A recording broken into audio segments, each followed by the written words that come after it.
What's up, guys? It's Jordan Fisher. I am so excited for our session today. Ready to begin?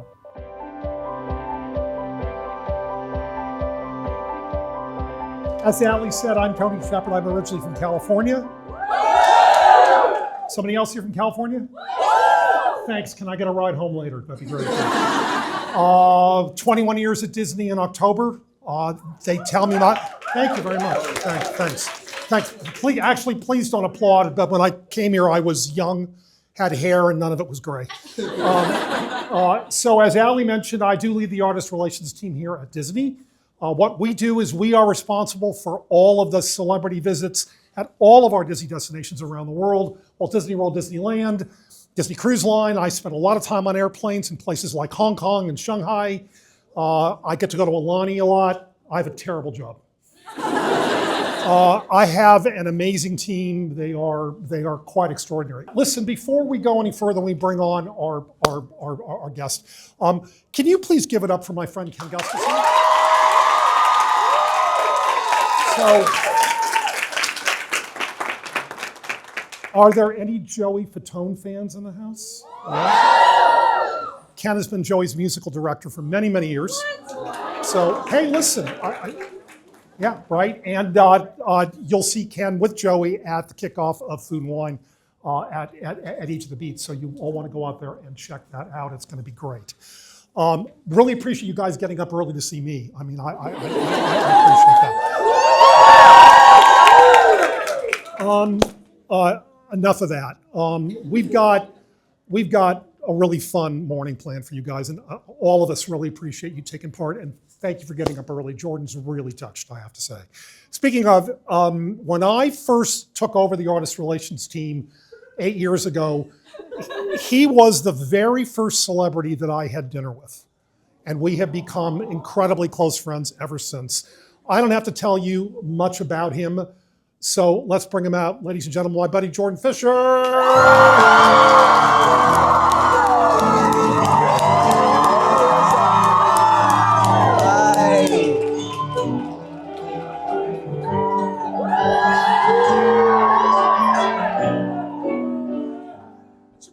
Oh, it's so beautiful. Thank you. If we just put that there, they won't be able to see you at all. Oh, so. Yeah. Well, we're gonna be. Hi, y'all. Hey. Oh. Let's see if this is. Oh. Okay. When did I lose control of these proceedings? Check 1, 2. Sit. Oh, there we go. Sit, please. You got your bib on. So I don't know what that means. I don't either. So first of all, welcome. Hi, thank welcome you. Home. Because this is like your second home. But here's my first question. Sorry, this is so loud. Go ahead. Well, they can turn it down. We have technical people doing technical things. Here's my first question for you. Yeah. How exhausted are you? Huh? So yeah, I'm pretty tired. So pretty tired. Jordan is. Excuse my back. I apologize. Jordan has just finished. For those of you guys who don't know, Jordan's just finished a 3-month run in Moulin Rouge.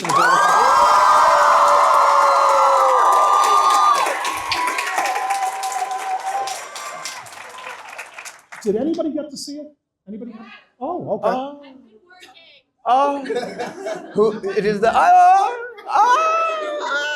Hey, thank y'all for coming. Oh man, thank y'all for coming. Thank you for supporting theater. Yeah, Holy here. moly. But really, Jordan has just finished really a 3-year run on Broadway between that and 80s Town. And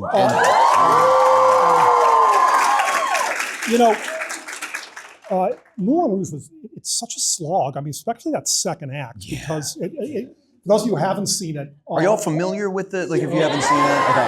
Okay. I'm gonna tell you what I heard. All right,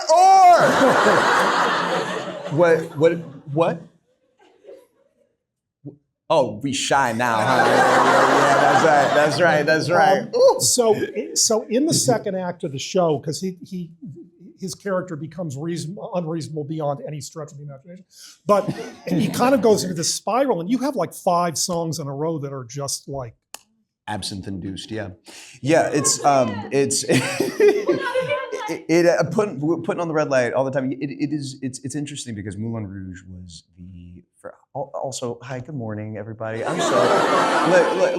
Before we dive in, I love you so much. Tony's like our brother and our family, and I'm so grateful to be here. I think that like any opportunity I can get to spend time with next gen, no matter what it is, I think it's really exciting.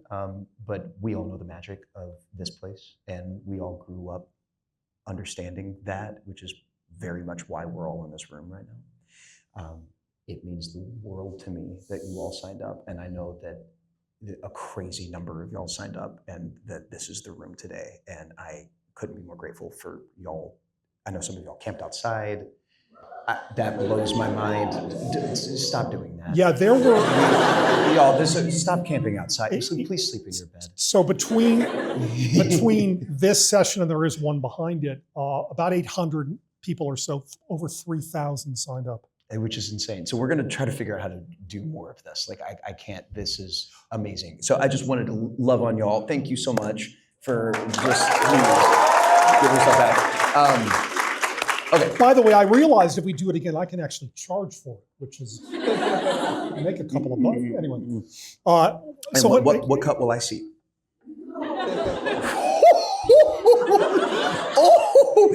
So Moulin Rouge. You got the smaller. It's beautiful because like if anybody is familiar with the last like handful of shows that I've done, they've been on Broadway. They've all been pretty dark and pretty bleak. I'll say. And that kind of started with Evan Hansen and has been just getting darker and darker since. Just more death, more sadness, more lost lovers, more Orpheus stories, and Moulin Rouge was really great because we get you in that first act. We make y'all think it's one thing entirely, and some of the artistic stimuli really comes from the flip that happens in Act 2. That 2-month time skip is so informative. But the absinthe trip is really that's helpful in terms of the chandelier into the Roxanne into the. But obviously from a story perspective, right? It makes sense. But I'm just talking about just technically your instrument. I mean, it's a slog. I mean, it's really been difficult. And we're going to talk. We're going to get into more of those specifics in a little bit because I know there were some real challenges health-wise during this run. Mm-hmm. But before we get there, we can't know where we're going until we know where we've been. I'm interested in what got you like focused and interested in Broadway music, singing. I'm going to say something to you because, I know you well, but I've also done my research. What does it mean to you if I say, let me make sure that I'm getting this correct? Yeah, pull it up. From Justin to Kelly. Correct. What about it? This is one of the greatest things of all time. Tell me what about it? Please, can we turn the gain on my microphone down just a tiny bit?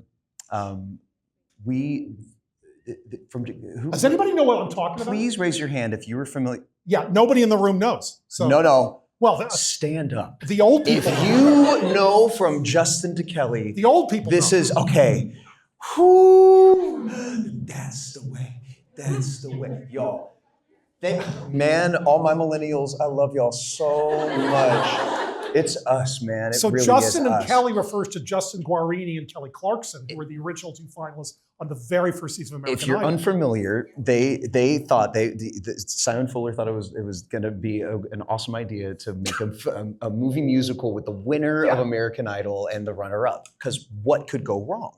And it was the best, greatest, worst film of all time, and I was obsessed with it from the moment I saw it, and that was literally the introduction to my understanding that there could be music and acting and dancing and all of this in a package. It felt like it was for me, and I didn't know why. I was a gymnast. Hindsight's 50-50, 2020, whatever that is. Hindsight's 50-50. That's funny. Hindsight's 50-50 is hilarious. That is. Write that down. Hindsight's 2020. Thank you. Nameless person. I think that there's like a performative aspect with gymnastics. I think that like there's like a craft honing thing that you build and you work on, like doing your best to perfect, and then putting that on for judges that I grew up in. But I didn't realize that I liked the pressure of that. And when I got really good at a couple of apparatuses, I was a floor and parallel bars champion. Is there video? There's. My parents have footage, I'm sure, somewhere. I'll have to call Pat. You have to call Pat and get some gymnastics meet circa 2004 footage. But yeah, there was a performative aspect to that I didn't. It didn't clock to me. It wasn't clocking to me. And until I saw From Justin to Kelly, and I was like, oh wait, that's awesome. I feel excited. This is something really great. And it's funny because my 3-year-old also loves that movie. And it's the only live action. You've shown Riley this movie? It was the first film he's ever watched in his life.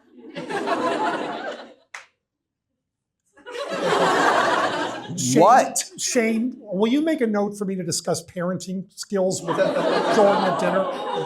Not this guy. Not this guy. I'll speak to you later. So He's saying that because I'm single and have no children. So for Justin to Kelly, like definitely opened up my eyes to that. And then I was in 4th grade. The 5th grade drama club did Charlie and the Chocolate Factory musical, and that was the first time that I saw From Justin to Kelly live. It wasn't From Justin to Kelly, but it was something like that. You weren't in it. I wasn't in it. I watched it. I watched it. I was like, they would bring in the younger classes to come in and see the shows during the day, and so we did that. Now in Birmingham, Alabama, there's a really 1, 2, 3. Hey, 4. Hey, roll tide. 5. Roll tide. Don't say that in this room. Love y'all. Y'all know very well. There's a really rich theater community in Birmingham. There is. There's an unbelievable opportunity for theater kids in Birmingham, Alabama. We have 9 alumni from my theater organization that are currently on Broadway. Interesting. The girl that did the Bridgerton musical, this is what you call a honeymoon. There's pictures of me holding her when she's like, there's pictures of me holding her when she was like 3 or 4 years old. Like the amount of people that come out of Birmingham that do incredible, artistic, wonderful, life-changing stuff is pretty unbelievable. Mm-hmm. And that is because of the theater community in Birmingham. And so I lucked out and joined a theater community there that was the beginning of my education. What was your first professional gig? Peter and the Wolf with the Alabama Symphony Orchestra. It was no. It was Christmas Carol at Birmingham Children's Theater. I was 9 years old. Played? And I played an urchin. And nothing's changed.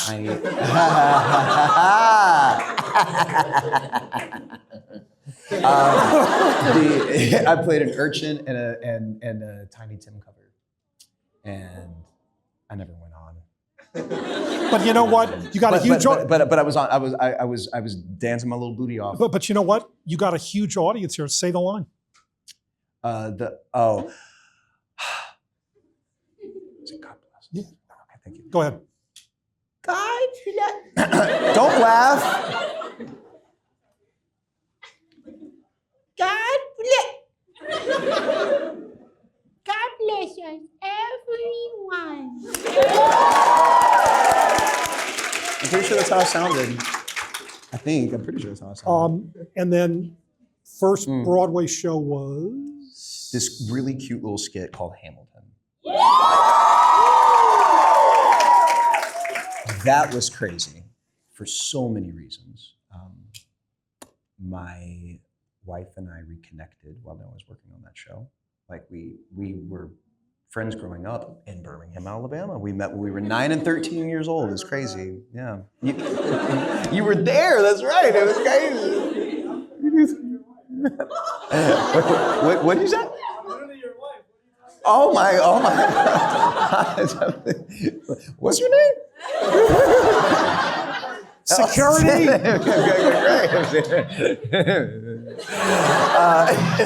Just kidding. I love your necklace. I was going to also let you know that. We met when we were kids, and we grew up in theater together. And I moved to LA when I was 13, but I was back and forth between LA and Birmingham for a few years. We were still a part of the same theater conservatory. Either way, we didn't see each other for like a while, really. It was 3.5 years. And so she came up to see Hamilton. We got dinner, and then we got lunch, and we got dinner, and then we got lunch, and then I was like, I'm done dating. But Hamilton was insane because it was like I was one of the very first replacements in the building. So when I came in, it was still over half of the company was the original cast, and people were still like camping outside the theater. And still a pretty tough ticket, actually, in New York. It's still a pretty tough ticket. It's crazy. Yeah. It really is crazy, but they also keep the shape of the show. Yeah, I just did something with Lin-Manuel out at Disneyland, and God, he loves you. He just loves you. I love him, man. He's brilliant, man. He's been an incredible champion in my corner for a long time now. By the way, it's the one show I didn't see you in. I've seen the rest of them, but yeah, I know. Well, you didn't love me then. You loved me now. I didn't love you then, but I do love you now. Talk a little bit about. Listen, I think Christian in Moulin Rouge was incredible. Certainly, your work in Hadestown, amazing. But I think, to me, literally the most difficult role I have ever seen anybody play is the title role in Dear Evan Hansen. Absolutely. Ben is a friend. Yeah. I saw him a couple of months into the run. Has anybody here seen Dear Evan Hansen? Anybody seen the show? Oh! When I saw Ben do it, I just limited to this, and then he came backstage to give a hug, and he was on his way. I saw a matinee. He was on his way to the ear, nose, and throat doctor between shows. Yeah. Well, there came then a point in time where Stacey Mindich said, "No more 2-show days for Evans," because it was killing him. Like it was. Explain why. Y'all seen the show? Yeah. It seems really hard, doesn't it?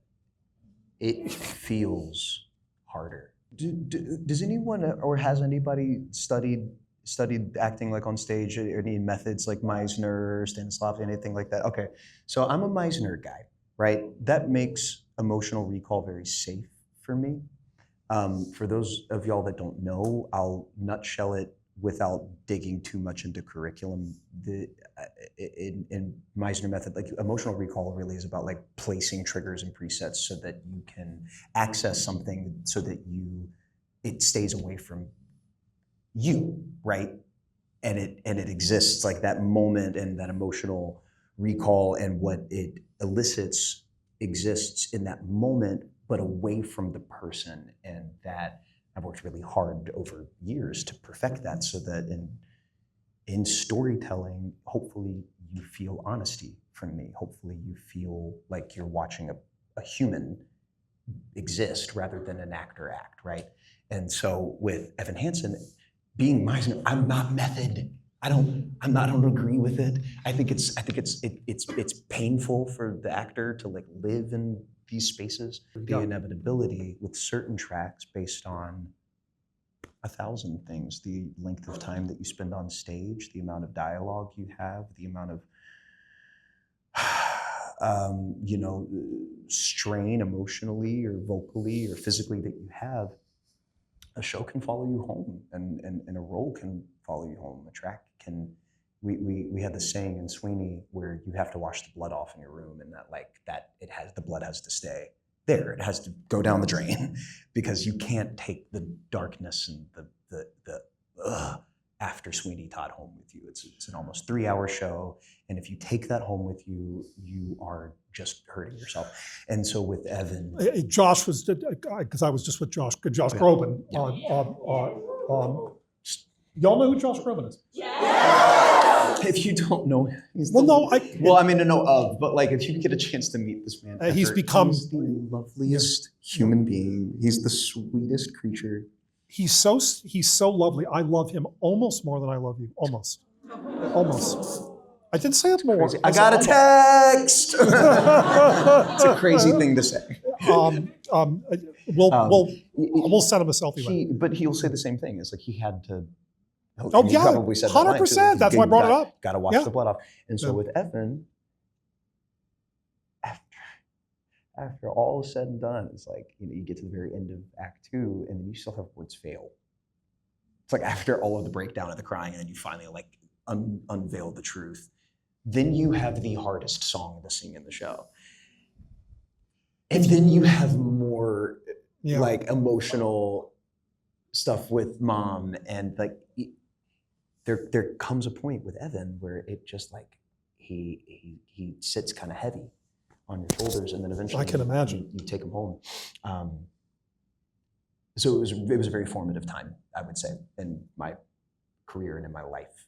More importantly, that I learned how to regulate, and I thank God every day for therapy. Yeah, because I know that during, I think, I'm trying to remember, I know there was a really tough period during one of the long runs. It might have been. Yeah, so it was my second time doing Evan Hansen. Yeah. Love talking about that's that. What it was. Yeah, Pamela was saying to me. Yeah, there was a 3-week stretch in my second run in Evan where I was in and out of the show quite a bit. I had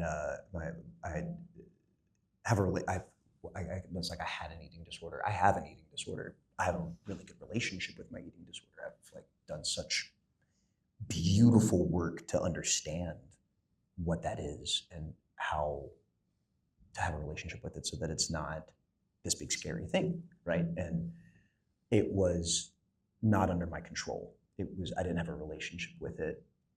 My second run in Evan Hansen, and there was all sorts of life stuff that was happening. So I already had been diagnosed with pretty severe anxiety and depression, but I had not started medication.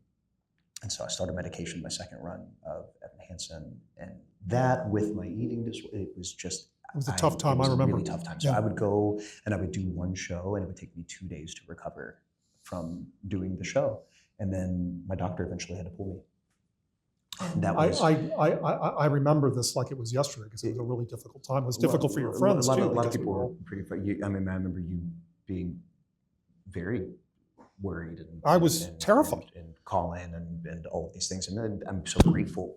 I'm so grateful that I have you and have like the community that I have. I have the friends that I have, the family that I have that supported everything that I needed to make sure that I could feel like the best version of myself again. And well, to ironically, this is one of the songs in the show says that you are loved. So that's dovetailing. What happened? We love so much that we want to hear you even better. Oh, it's fantastic. So you want us to turn ourselves? I mean, you want to turn okay. Test it. Thank you all. Test it. I can't hear me. What? Is it on? Test. There we go. There we go.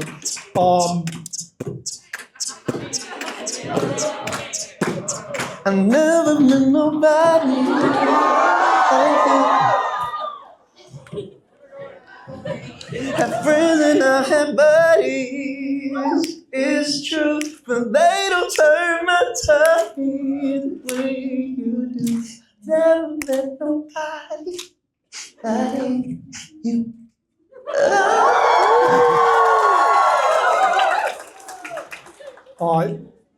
How do I follow that? Kind of dovetailing off of what you were just talking about, and something we touched on earlier at the beginning of the session. When I came to New York to see Moulin Rouge, you'd missed at least 3 shows. Yeah. And in fact, I will share with you, and this is an indication of how much we adore each other. I was up there I came up for a weekend, and I saw him on the Sunday because the plan was to have dinner after. He would have called out for the Sunday show had I not been there. And you were brilliant. You got through it. I definitely took steroids and prayers and went to the theater and did a show for my friend. What do you do in a situation like? I mean, first of all, and there's a lot that's written out there about, people come to see Jordan Fisher and so, and he's out and people get pissed off, okay? My name's not above title. Look, I mean, you don't travel to New York to see one person in one show. You just don't. That's not why you go see theater. Yeah. It's not about me. It's about what you're doing. I 100% agree, and people need to understand that, right? Right, of course. But that's the thing too, is like no one knew that I had not missed a show until I got a sinus infection. No one knew that, right? Like, but they come to see the show and they're like, oh, but he's not. And that, it's like, they're, whoa. We'll talk about that briefly because there's stuff going on in New York right now, right? Like with humidity and water and environment, and people are dropping left, right, and it center. really was insane because like it was right when you came. So just before Tony came, we had a crazy heat wave, and a lot of us suffered from heat exhaustion that worked on Broadway. And if anybody that has seen Moulin Rouge or seen any pictures of the show, Christian wears layers on layers on layers, wool and leather and cotton and more wool, and we all dealt with that, and it killed all of our immune systems. And so like this happens on Broadway very frequently, where like 2 different viruses will go around, and then all of a sudden all of Broadway starts to crumble. Yeah, I mean, the weekend that I was up there, there were When people he saw missing. the show, we had like maybe 3 principals, including me, Yeah, that were Boy on George was stage. on, you were on, and that was about it. Yeah, I think everyone Because else's Andy was out. coverage. Yeah, Yeah. Pepe was on for Santiago. Yeah. Literally everybody. It But was a rough time. Megan was out of Death Becomes Her, and Yeah. the lead in Smash closed now, but Mhm. I mean, the whole Voss city was out. Nicole was out. Yeah. Audra was out. Like this heat it's wave, interesting like, because that's took one us down. where we're kind of going down a rabbit hole. We're going to get out of it quick, but Audra McDonald is just about to close in Gypsy. Mhm. We've all seen Gypsy. You don't go to see Gypsy in New York. You're going to see Audra do it, right? Mhm. And that it's hard not to be disappointed. I mean, you want to be there and you want to root for the understudy. Of course. And there's a different kind of pressure too when you have reached the level in your career where your name is above a title on a marquee on a Broadway stage. There's a different kind of expectation for you to be there. But also when you're there, there's things that you're equipped with to ensure that that is the case. However, humanity, right? Yeah. However, life. My wife and I had a miscarriage last February when I was doing Hadestown. And I found out during an intermission of a matinee, and she called me. It was a moment of Places was called. I was about to go out, start Act 2.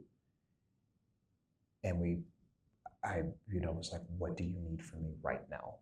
Because I have not gone on stage. She was like, finish the show. I'm calling the doctor. So I somehow managed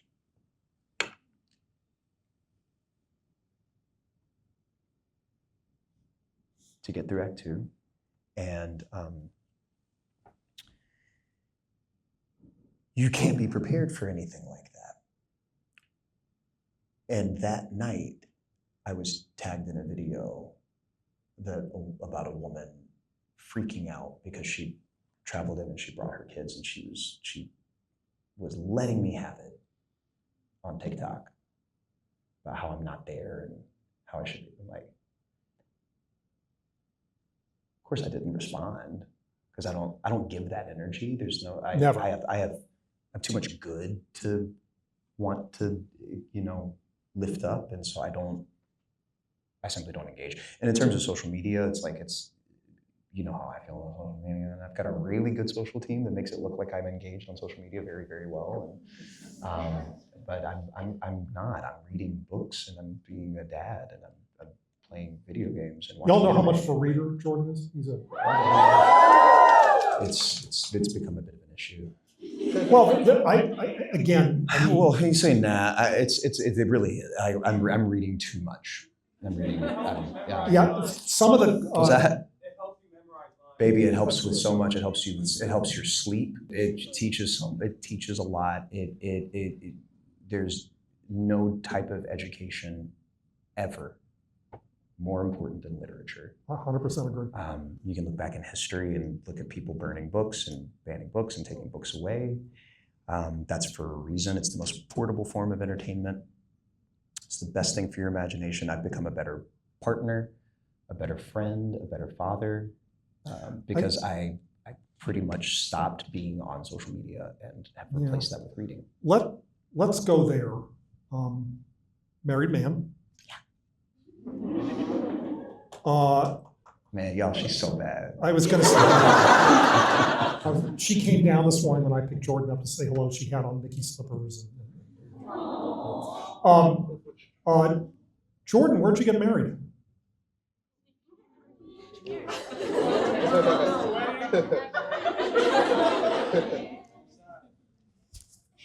So this, it's funny because people see this and they're like, oh my God, it's you and Ellie. It's actually Edward Norton and Brad Pitt. And they just finished a session of, we don't talk about it, but they just finished a session and they're walking into the parks together. But it's me and Ellie. We got married behind the cat. So we had a venue in Hawaii that we were really excited What venue? It was the Lani Kuanoa Estates, adjacent to the Aulani property. Alani? Yeah. I've heard of that place. Yeah. Blessed by the shaman of the Kamehameha family. So I'm Tahitians, polycultures, super important to me and to us, and we're ocean people. And Riley was in the ocean when he was 3 weeks old. Everything about where we were getting married was exactly it was just perfect, and it was a big party, and it was great. And then COVID happened, and that trip went away. And Tony, the day you got back in your office, called me and said, let's get you married. We pulled it off in 14 days. And we pulled the wedding off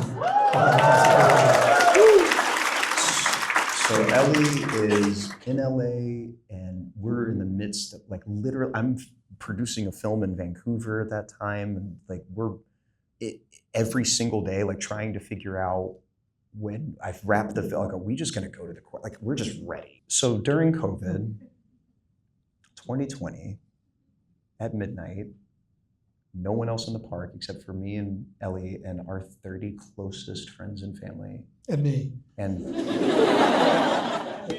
not 31, our 30 closest friends and family were behind the castle. So, and yeah.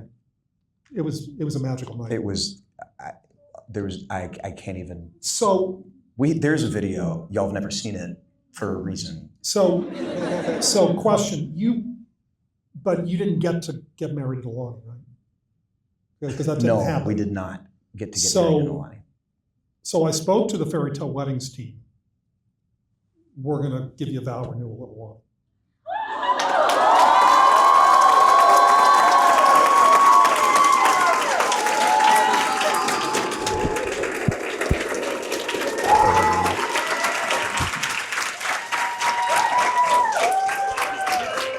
I gotta do some sit-ups. Listen, I don't know if you're aware of this or not, because sometimes you miss stuff here, because it's a big place. There's a park called the Magic Kingdom. They got a castle and everything. Every night they do this fireworks show there.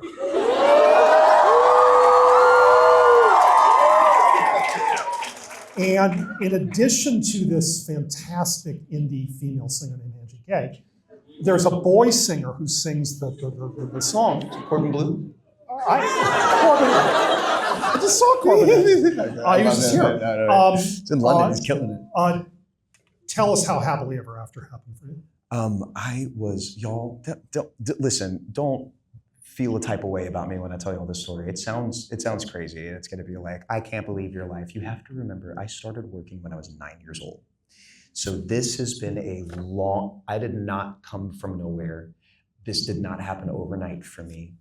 This is at now over 2 decades of a career that has had a slow burn, as you all know, and I have loved every minute of it. Like I've loved the speed in which things have happened because I feel like I've been prepared for the next thing, and I feel like I have perspective, and like I feel ready for the next thing. And so when I tell you all this story, just know, I know that I have worked my butt off to get to this moment, okay? Here we go. It's a Thursday morning. We're in Manhattan. So at this point, this is Hamilton time. So at this point, my first EP was out. Thank you. Yes. Mwah. First EP was out. I was doing all sorts of different like iHeart events and stuff. The Hamilton days were crazy because, first of all, this was 10 years ago, so I was younger and I had a little bit more energy and could do some things like this. But I would there would be days where I would wake up on like a Tuesday morning at 4 a.m. I would fly down to like North Carolina. I would go straight to an iHeart radio station. I would do a morning countdown show. And then I would go to a high school or a mall. I would play a concert there. And I would go do an afternoon countdown show early after lunch with the program director. I would go back to the airport. I would fly back to JFK. I would go straight to the theater and I would do an 8 o'clock show for Hamilton. And I did that once a week for the first 2 months of my run. So my stamina was crazy. I was a machine.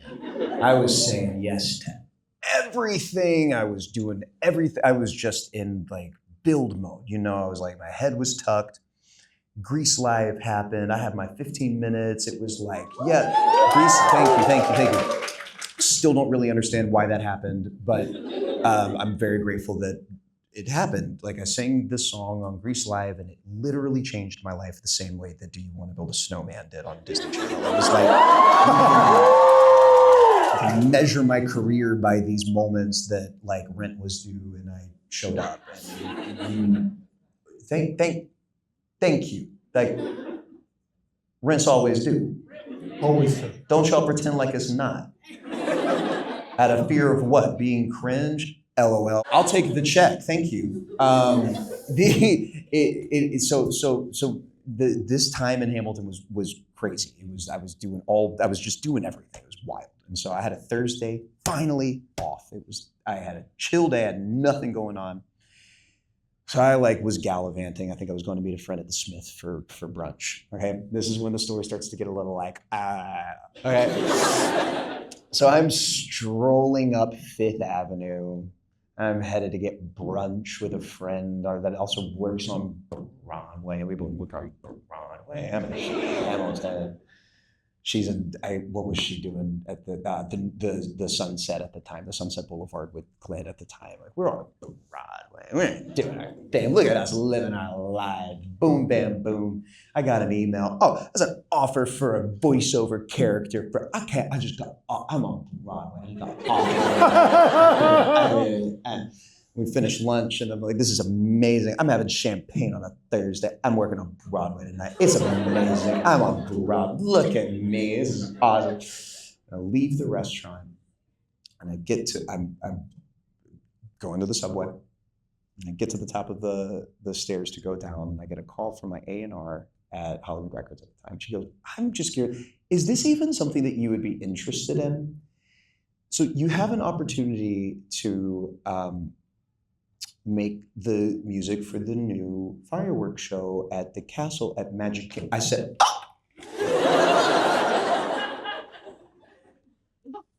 So repeat everything you said to me slower.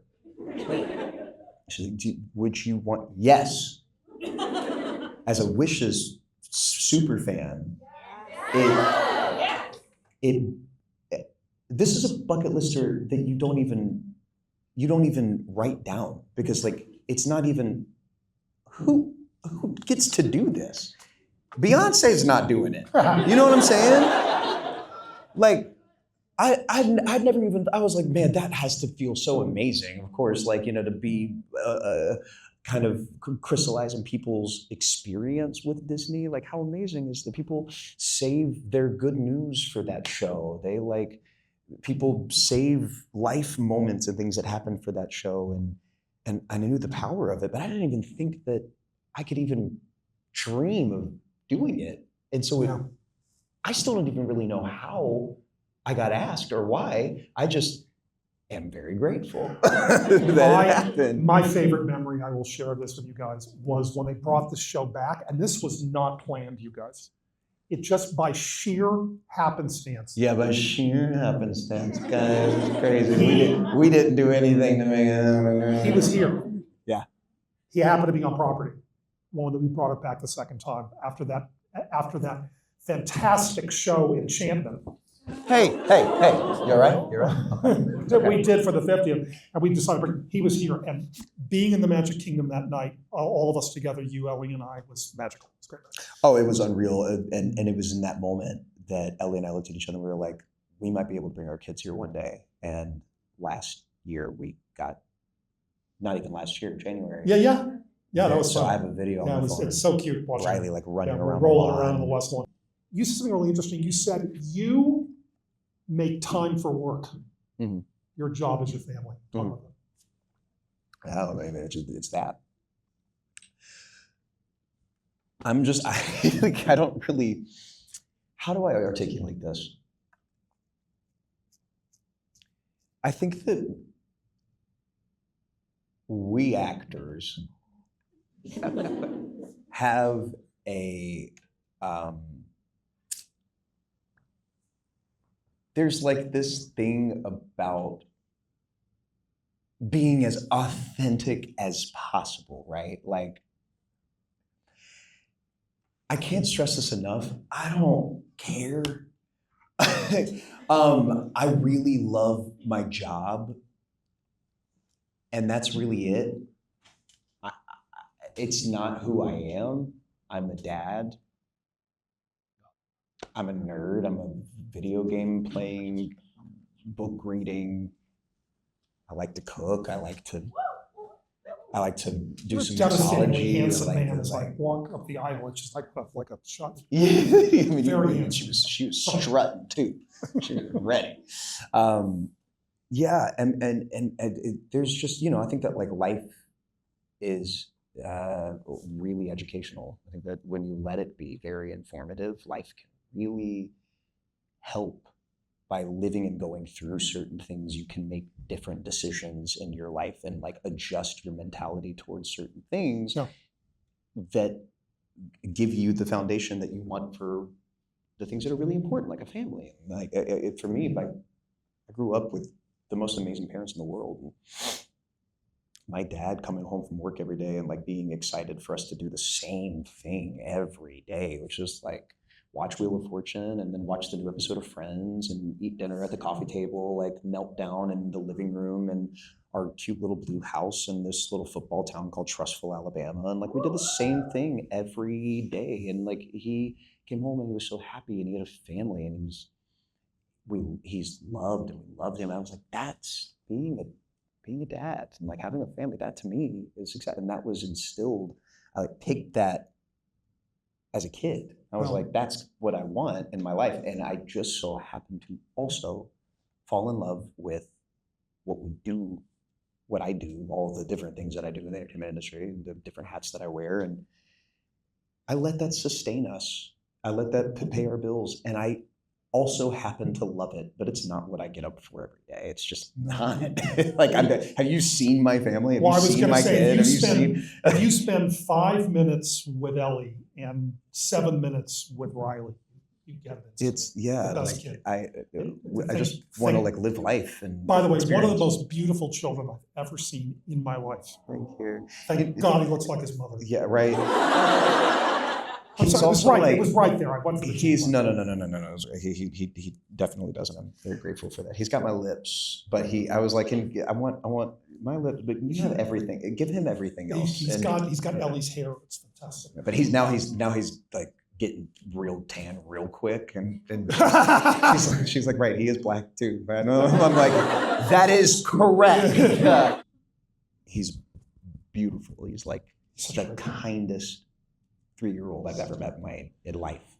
Like he wants everybody to feel included, and like he's so sweet. 2 things. One, I know the answer to this question is probably me, but who's your Tony favorite? Shepard. But who's Tony Shepard.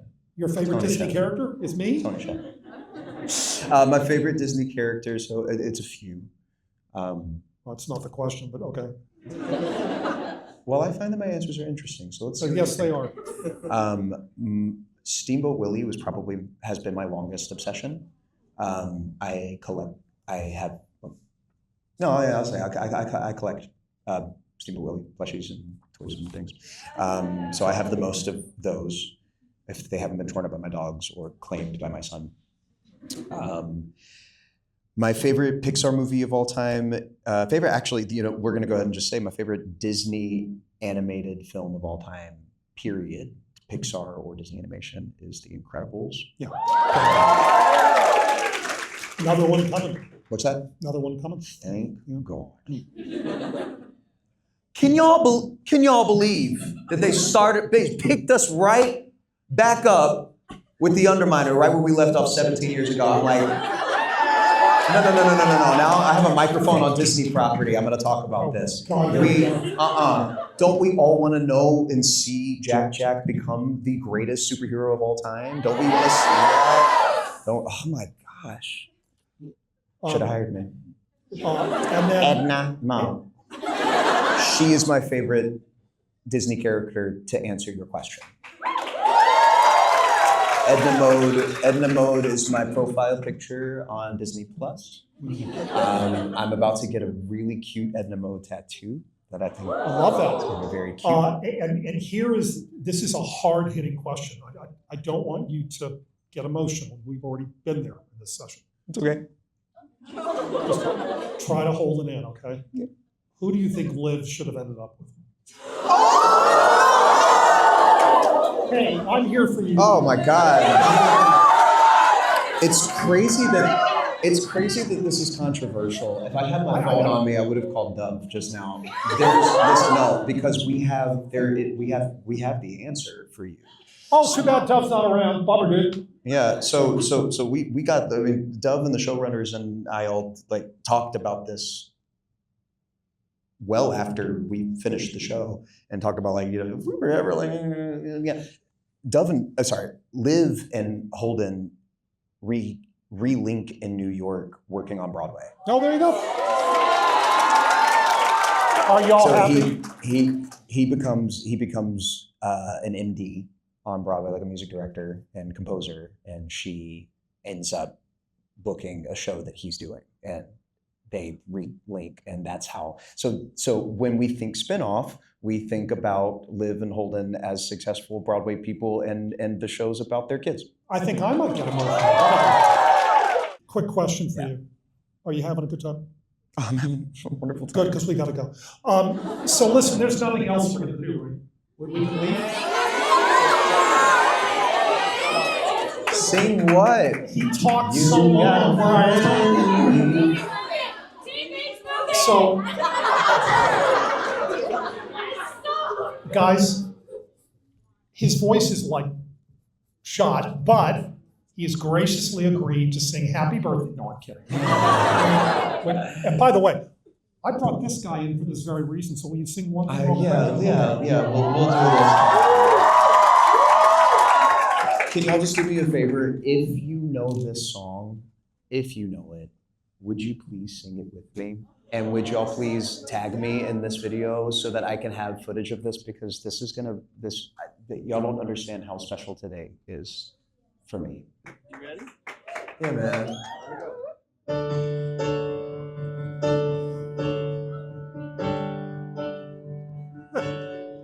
What? Ready to begin, let the wonder take hold. If they draw you in, watch the world unfold.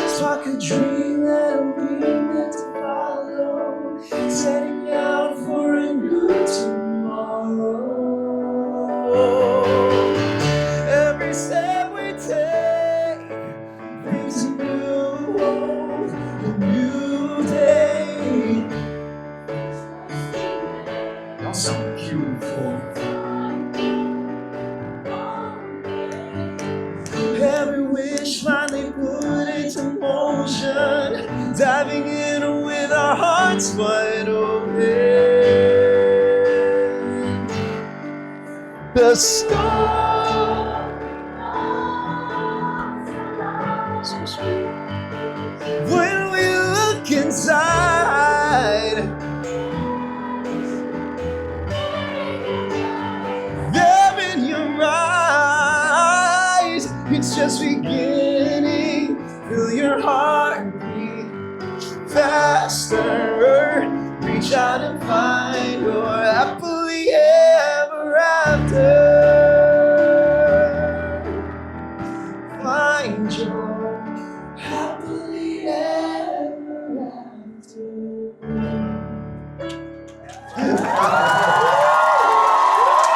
Ken Gustafson on the piano. So sweet. Y'all sound so beautiful. I can't tell you how much I appreciate you being here. I And how much I love you. Oh my God. So special. And as for all of you, go out there today and make somebody's day different and make it magical. Thank you for being here. We'll see you This was a soon. core memory. Thank you so much. Great job. Bye, guys.